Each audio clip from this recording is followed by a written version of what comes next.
Dicen que el mejor alimento y la recompensa del músico es precisamente los aplausos. El público que hoy nos acompaña reconoce precisamente este gran esfuerzo por parte de la Banda Filarmónica de SECAM y por supuesto de la dirección del maestro Eduardo Díaz Méndez. Hay un término que dice que la pasión manda. Y cuando la pasión manda, se convierte en materiales como este que tenemos, materiales discográficos.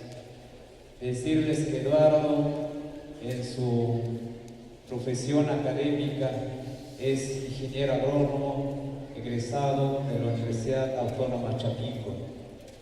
Él no estudió la licenciatura en música, pero cuando hay una pasión, y así lo demuestra Eduardo, desde chico empezar a componer a los 13 años, y así precisamente produce este disco Alientos del Bajo Mije.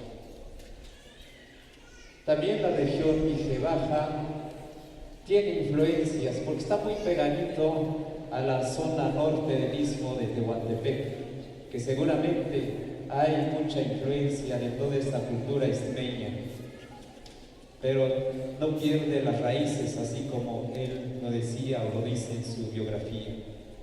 A continuación escuchemos esta pieza titulada Tía Lola.